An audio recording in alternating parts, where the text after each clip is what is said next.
तो hello guys, तो आपका स्वागत है आपका अपना चैनल कार्तिक मेंटोर में। हम आज 1688 ईस्वी की क्रांति, जिसका नाम गौरवमय क्रांति है, जिसका और एक नाम इंग्लैंड की क्रांति भी है, इस टॉपिक पे हम बात करेंगे और इसके क्या क्या प्रमुख कारण रहा, इस टॉपिक पर हम चर्चा करेंगे। और एसकेएमयू के अंतर्गत कोर्सेज का ये टॉपिक है और सेमेस्टर 3 के लिए बहुत उपयोगी है। चलिए हम इस टॉपिक पर चर्चा करते हैं। ईस्वी में आरंभ हुआ था, ठीक है। इंग्लैंड की प्रशासनिक व्यवस्था में अभूतपूर्व परिवर्तन हुआ। इसे इतिहास में 1688 की महान क्रांति की संज्ञा दी गई। इस परिवर्तन के फलस्वरूप इंग्लैंड के शासन से जेम्स द्वितीय को राज्य छोड़कर भागना पड़ा। इसके स्थान पर उसकी पुत्री मेरी, ठीक है, मेरी और दामाद विलियम ऑरेंज को शासन में भार सौंपा गया। इस परिवर्तन के प्रमुख कारण निम्नलिखित थे, ठीक है। अब यहाँ से हम इसके कारण को समझेंगे। पहला कारण देखिए, इस क्रांति का पहला कारण था न्याय करने और स्थगित करने का अधिकार का दुरुपयोग, ठीक है। पहला कारण देखिए, पहला कारण यहाँ पे, ठीक है, राजा ने स्वयं न्याय करने और स्थगित करने के अधिकार का दुरुपयोग किया। न्याय करने के अधिकार के अंतर्गत उसने कुछ कानून का संस्था अथवा व्यक्तिगत विशेष पर लागू पर रोक दिया और स्थगित करने के अधिकार के अंतर्गत उसने अपनी इच्छानुसार कुछ विशेष कानूनों को व्यवहार स्थगित कर दिया। इन दोनों अवैध कार्यों से जेम्स में जनता में विद्वेष उत्पन्न हो गए। देखिए, दूसरा कारण है कि टेस्ट लो परीक्षण अधिनियम को रद्द करने का प्रयत्न, ठीक है। जेम्स द्वितीय और संसद के मत कटुता का दूसरा प्रमुख कारण उसके द्वारा परीक्षण अधिनियम को रद्द होना था, ठीक है। ये अधिनियम को रद्द करना था। इस अधिनियम के अंतर्गत ये व्यवस्था की गई कि राजा कैथोलिक मत के अनुयायी का संरक्षण नहीं कर सकता था। किसका संरक्षण नहीं कर सकता था? तो कैथोलिक मत का, ठीक है। किंतु संसद राजा को संविधान में किसी प्रकार का संशोधन नहीं करना चाहता था। कौन? संसद, ठीक है। संसद नहीं चाहता था, राजा को संविधान में किसी प्रकार का संशोधन नहीं करना देता था। यानी कि संसद और राजा में कुछ द्वेष उत्पन्न हो गए। और हमारा तीसरा है पूर्ण अस्थायी सेना। राजा ने संभावित विद्रोह का सहारा लेकर लंदन के निकट, किसका निकट? लंदन के निकट एक बहुत बड़ी कैथोलिक सेना रखी।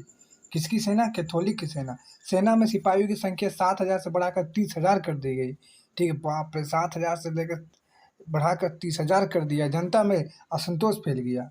देखिए, चौथा कारण क्या है? इस कारण शत्रुओं और विरोधियों का निर्दयपूर्वक दमन, मंथन और अराजकता के डयुकों तथा उनके अनुयायियों के साथ पाशविकतापूर्ण व्यवहार किया गया, ठीक है।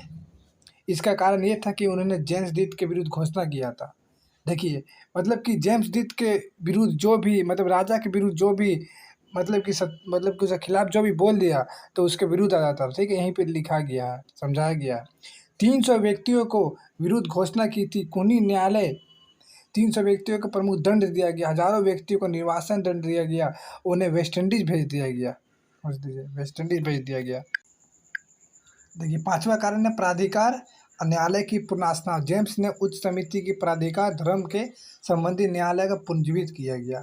हमारा 6 नंबर है निरपेक्षता की घोषणा। सन 1688 ईस्वी में जेम्स ने निरपेक्षता की घोषणा की। इस घोषणा के परिणाम स्वरूप प्रत्येक व्यक्ति को अपने धर्म के अनुसार उपासना और आराधना को भी रद्द कर दिया गया। देखिए, अपने धर्म के उपासना भी नहीं कर सकते हैं, आराधना भी नहीं कर सकते हैं।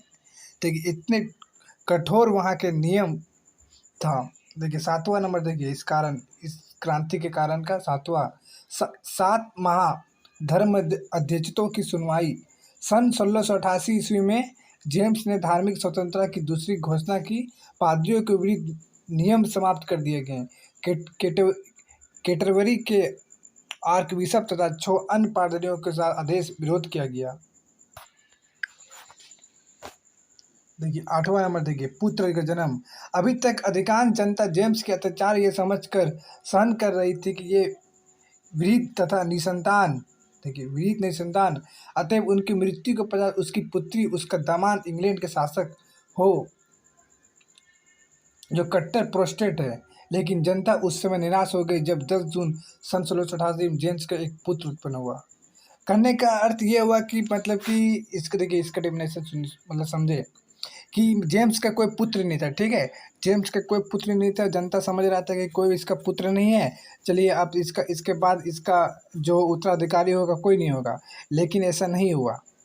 ठीक है, क्योंकि इसके दामाद इसके खिलाफ था, क्योंकि वो प्रोटेस्ट धर्म के थे कि और जेम्स कैथोलिक धर्म का था, इसीलिए प्रोटेस्टेंट धर्म के थे, इसीलिए जनता इसके समर्थन में थे, यानी कि उसके मृत्यु के बाद सरकार गिर जाना था। ठीक है, लेकिन ऐसा नहीं हुआ। यहाँ पे साफ साफ लिखा है 10 जून सन 1688 को जेम्स को एक पुत्र हुआ, यानी कि उसका पुत्र हुआ, यानी कि कैथोलिक धर्म। समझ रहे हैं बात को? सुनिए, देखिए आखिरी, देखिए 9 नंबर, आतंकपूर्ण शासन। तो आप उपयुक्त बातें को यदि समझे होंगे तो कहीं ना कहीं ये एक तानाशाह आतंकपूर्ण शासन था, जिसके कारण से 1688 ईस्वी की क्रांति का कारण बना। यदि पूछा जाए कि एक शब्द में इसका सबसे बड़ा कारण क्या था, तो जेम्स दीत थे। ठीक है, जेम्स ही इसका सबसे बड़ा कारण था। जेम्स दीत राजा के देव अधिकारियों को सिद्धांत को मानता था और इसके अनुसार शासन करना चाहता था। इस प्रकार के शासन को चलाने के लिए उसने हिंसात्मक उपयोगों का सहारा लिया। उसके शासन में जनता का आतंक छा गया, लोग भयभीत हो गए, क्रांति की तैयारी करने लगे। कहीं न कहीं ये बात सत्य है। ठीक है, ये रहा 9 क्वेश्चन, मेरे 9 पॉइंट रहा। ठीक है, इसके बाद हम इसके परिणाम क्या कहते हैं इस पर हम बात करेंगे। यदि वीडियो अच्छा रहा तो आप सब्सक्राइब कर लीजिएगा और अपने दोस्तों को भी, यानी कि जो सेमेस्टर 3 में है, जिसका भी हिस्ट्री ऑनर्स है, कोर्स 6 में ये फ़ायदा मिलेगा। यदि इसका PDF चाहिए तो कमेंट में आप बोल सकते हैं, जिसका PDF चाहिए आप दे सकेंगे।